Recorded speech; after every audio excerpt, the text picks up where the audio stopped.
In the previous season, we saw King Viserys' reign begin after the passing of King Viserys. Viserys named Rhaenyra as his heir, but his rule was cut short by a severe illness. Although Rhaenyra was the rightful successor, a plot by the Hightowers led to Aegon, Viserys and Queen Alicent Hightower's eldest son, taking the throne instead. This sparkled a war between the true heir Rhaenyra and King Aegon, a conflict represented as the Blacks versus the Greens. To wage this war, Rhaenyra decided to summon the allied kingdoms and relatives who had sworn loyalty to her. Jace headed north with the queen's message while Luke went south. We saw that as soon as Luke left the Stormlands after delivering a message to the Lord Boros Baratheon, Aemond and Vhagar began to pursue him, ultimately killing both Luke and his dragon Arrax. After this event, Queen Rhaenyra wanted revenge, a son for a son. Will she be able to avenge her son's death and defeat the Greens? We are about to know that soon. Rhaenyra was deeply distraught for days. She circled the seas and coastlines on her dragon Syrax, searching for any trace or remnant of her son. When she finally found it, her profound grief transformed into a burning rage and a thirst for revenge. She declared to her council members that she wanted Aemond Targaryen at any cost. Meanwhile, in King's Landing, Aegon reigned, and the small council devised various strategies to defeat Rhaenyra. Otto and Alicent were equally resolute. Victory was their only goal.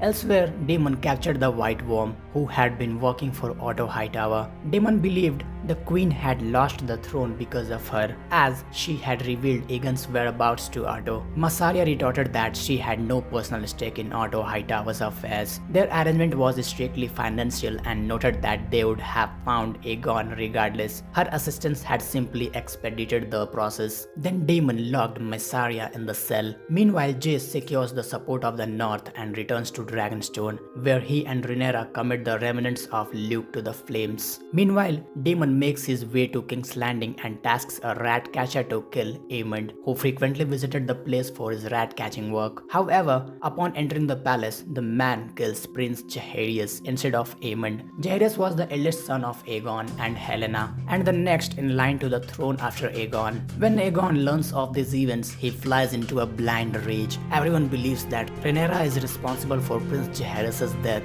a narrative Otto Hightower exploits to incite the people of King's Landing against her. Otto parades the child's body through the city, telling everyone that Rhaenyra had the innocent boy killed. He aims to garner sympathy and support for his faction, the Greens. Meanwhile, upon hearing the news, Rhaenyra's Black Council questions her, wondering how she could have a child killed to avenge her own son. Rhaenyra insists that she did not order the child's death. However, she notices Daemon, who was quietly smiling. Looking at his face, she realizes he is the one who orchestrated the killing. Rhaenyra is furious with Daemon for tarnishing her image among the people of King's Landing, and she also loses her trust in him. Meanwhile, Sir Criston accuses Sir Eric Cargill, asking where he was when the assassins infiltrated the castle. He brands Eric a traitor because his twin brother Eric was loyal to and working for Team Black. In reality, the fault lay entirely with Sir Criston. Instead of standing guard outside the king's chamber when the assassins entered, he was in bed with Alicent Hightower. Sir Criston shifts the blame onto Sir Eric, ordering him to copy his brother and to kill Rhaenyra and prove his loyalty to Team Green. Consequently, Sir Eric is compelled to embark on a suicide mission to demonstrate his devotion. Meanwhile, Prince Jaehaerys' killer is captured. Aegon kills him with his own hands, and along with the killer's accomplice and all the rat catchers who worked in the palace and hung their bodies on the streets of King's Landing. Otto Hightower learns of this and gets furious with Aegon, arguing that they had just managed to win the people over, causing major kingdoms to withdraw their support for Rhaenyra. But now, due to this rash act of yours, the common folk and those kingdoms would likely back with the Blacks. However, Aegon doesn't listen to Otto's words. He shouts only revenge, whereas Otto was thinking of the long game. Aegon then tells Otto about Sir Criston's scheme. He said to Otto that Sir Criston has sent Sir Eric to Dragonstone to assassinate Rhaenyra.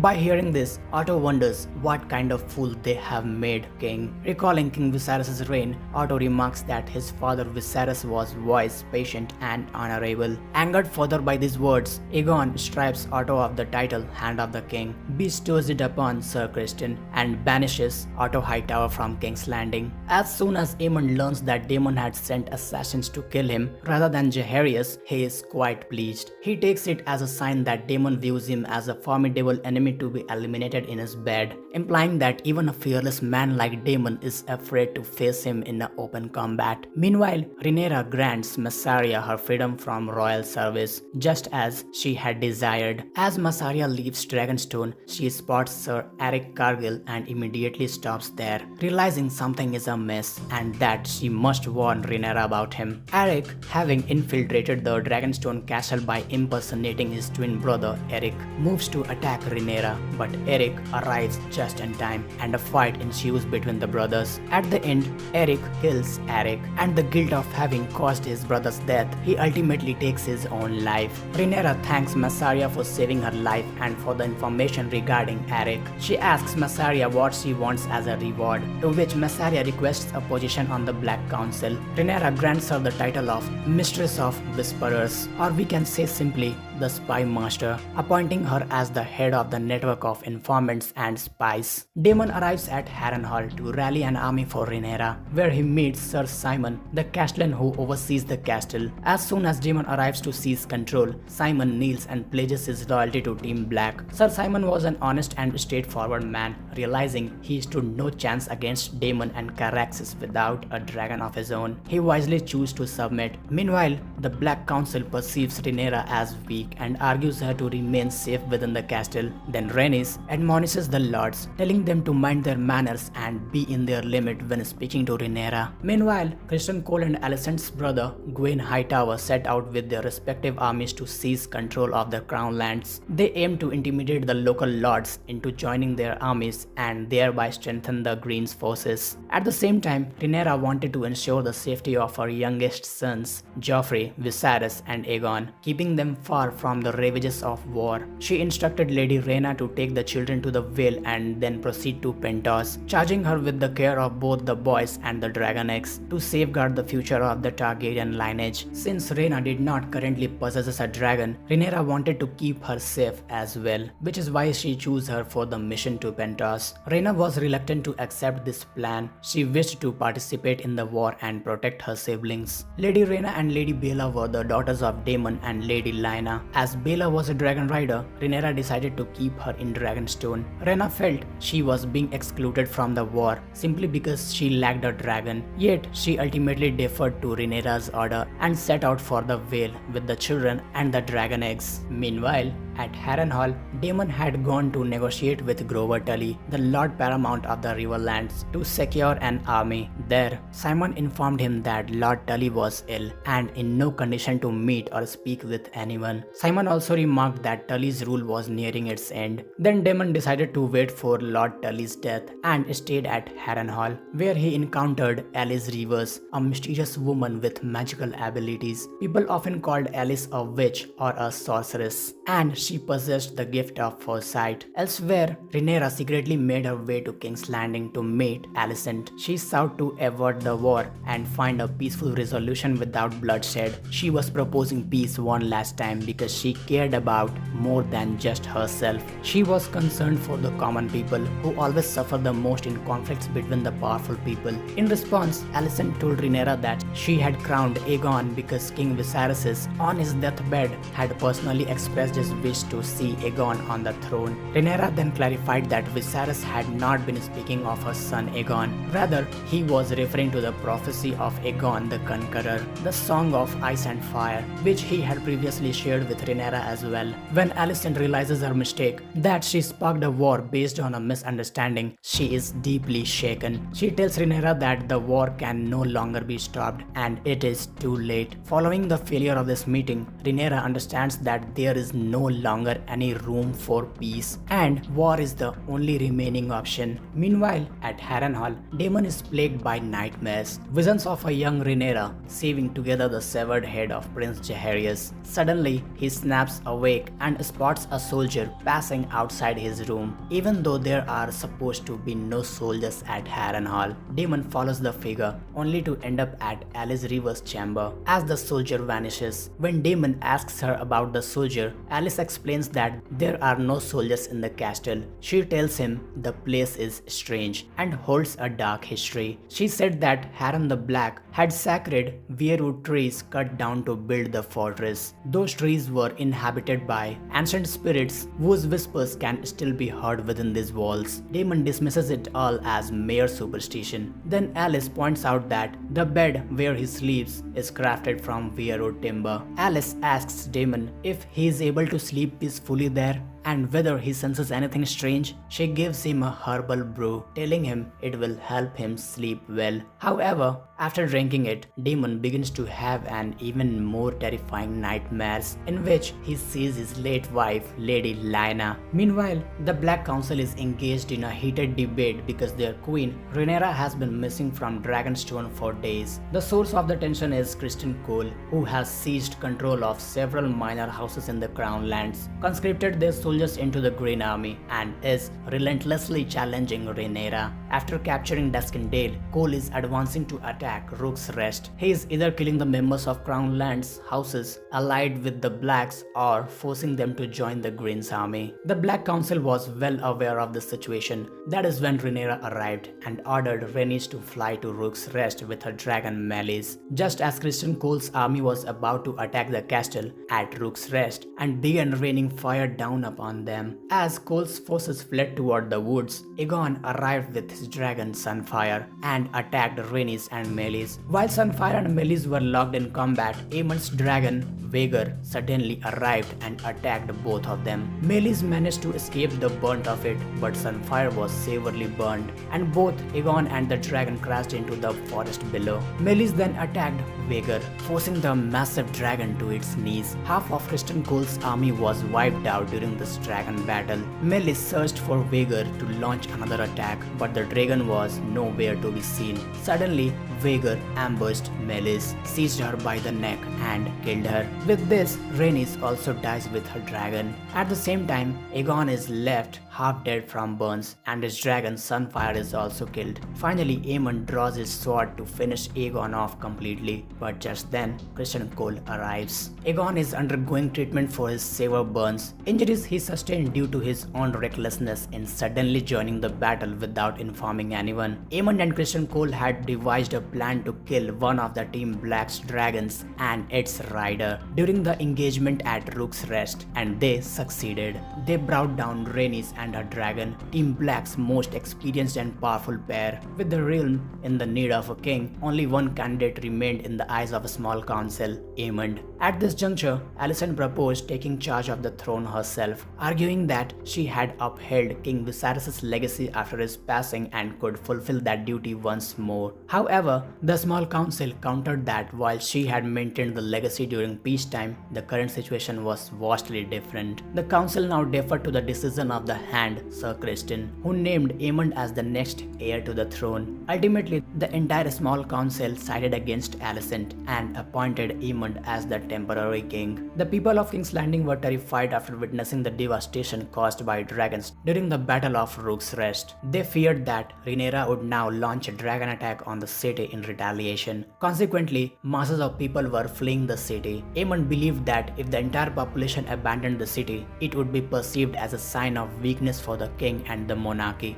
Thus, he ordered the city gates to be shut. Rhaenyra had already established a naval blockade to prevent any ships from reaching King's Landing, effectively cutting off the city's food supply. Furthermore, Aemond blocked the land routes as well, leading to widespread famine. People were left desperate for even the smallest morsel of food. Meanwhile, the Black Council was pinning its hope on Daemon and the army he was supposed to be raising, though there was no word from him. In reality, Daemon was gathering an army while positioning himself as a king. However, the other lords of the Riverlands were unwilling to bend the knee to him. Consequently, Rhaenyra ordered Sir Alfred to go to Harrenhal and ascertain the demon's true intentions, specifically whether he was amassing forces for her or for himself. Rhaenyra's greatest asset was Meleys, the largest and the most formidable dragon, ridden by the wise and experienced Rhaenys. However, Rhaenyra was left weakened after Rhaenys' death, although she had other powerful dragons like Vermithor, Silverwing, and Sea Smoke at her disposal.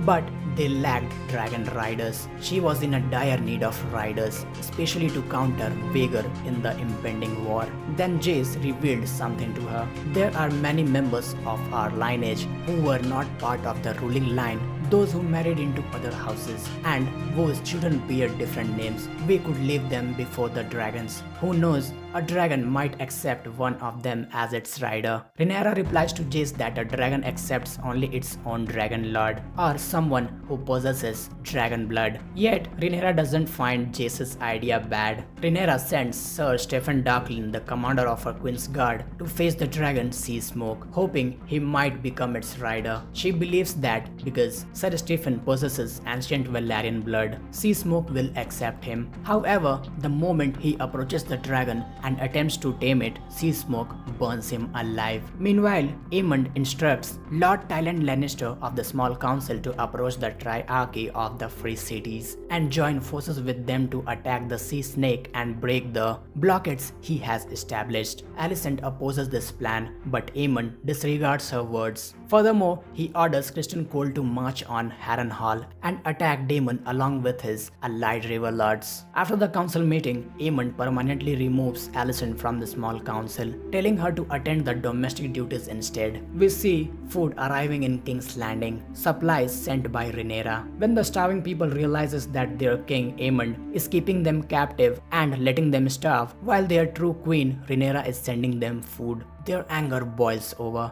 Driven to desperation by captivity and hunger, the people take to the streets, sparking a massive riot in King's Landing. They attack the palace guards and even Alicent and Helena, who barely manage to escape with their lives. Elsewhere, Sea Smoke pursues a man named Adam and chooses him as its rider. As Rhaenyra finds out the rider, she becomes happy because she has now found a rider for Sea Smoke. Sea Smoke chose Adam because he possessed dragon blood. In fact, Adam of Hull and Alan of Hull were the illegitimate sons of Lord Corlys Velaryon. That is why, after Sir Lenor Velaryon, Sea Smoke chose Adam of Hull as his new rider. Meanwhile, Lord Grover Tully passed away, and the new Lord Paramount became Oscar Tully, Grover Tully's grandson. Years earlier, House Tully had sworn an oath of loyalty to King Viserys' heir, Rhaenyra, and the River Lords were true to their word and principles. Consequently, Daemon secured the support of Lord Oscar, along with all the lords of the Riverlands and their armies. At the same time, Lady Rhaena was preparing to travel from the Vale to Pentos, where she learned of a wild dragon roaming the forests of the Vale.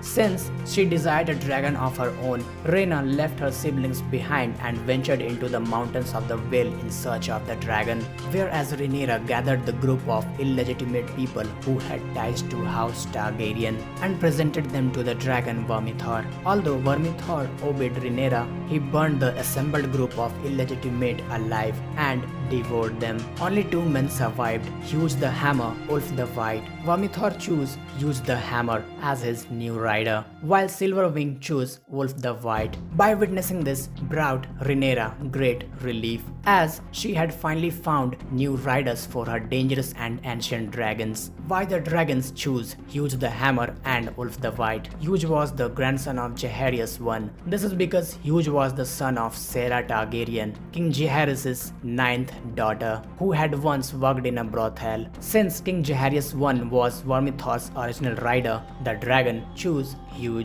his grandson, as his new rider. Wolf White was the stepbrother of Viserys I and Daemon Targaryen. He was born from a relation that had between their father Balon Targaryen and a handmaiden. Wolf White rode Silverwing and was attempting to control the dragon when they arrived at King's Landing. Aemond spotted Silverwing and immediately gave chase with his own dragon, Vhagar, intent to killing it. However, as soon as Silverwing reached Dragonstone, Aemon and Vhagar turned back because three formidable dragons were waiting at the Dragonstone fortress, ready to take Vhagar down. Meanwhile, Aegon's condition has improved, and Larys Strong suggests that he should flee King's Landing. He warns that Rhaenyra's dragon army is ready, and that Aemon is intimidated by their dragon riders. He argues that Rhaenyra will attack soon and kill you, so it would be best to remain in hiding until Aemon and Rhaenyra weaken each other through conflict. Larys Strong was aiding Aegon because he coveted the position of Hand of the King. Aemon asks Helaena for help and argues her to join the war as he needs her dragon rider,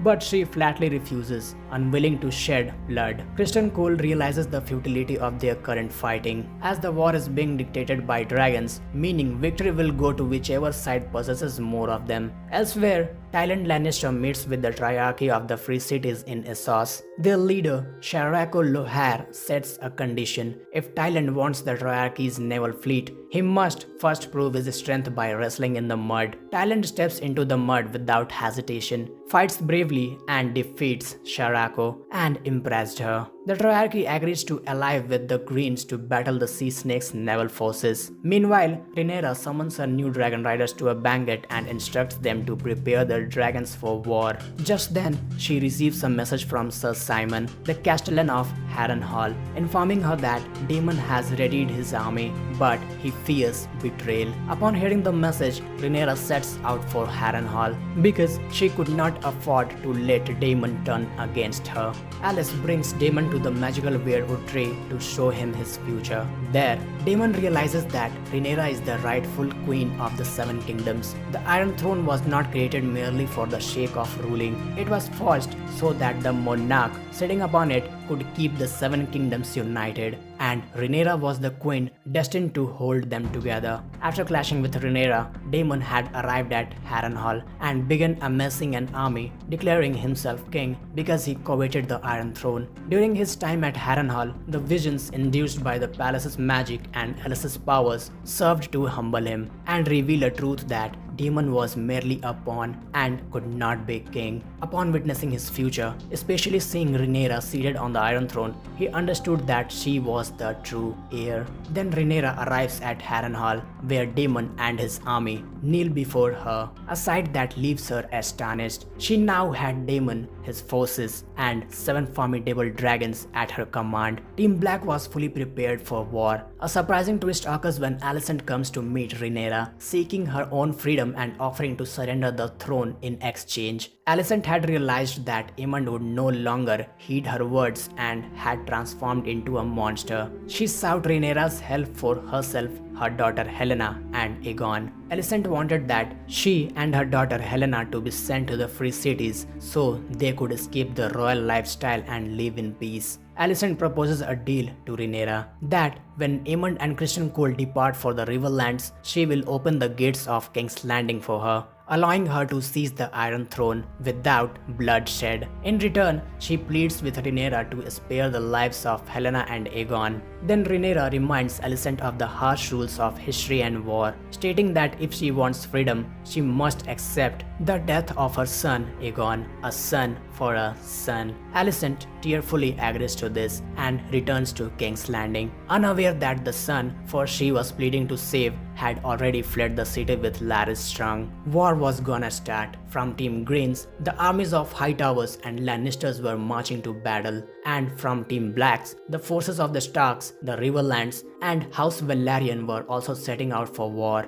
And finally, Lady Rhaena found the wild dragon, Sheep Stealer.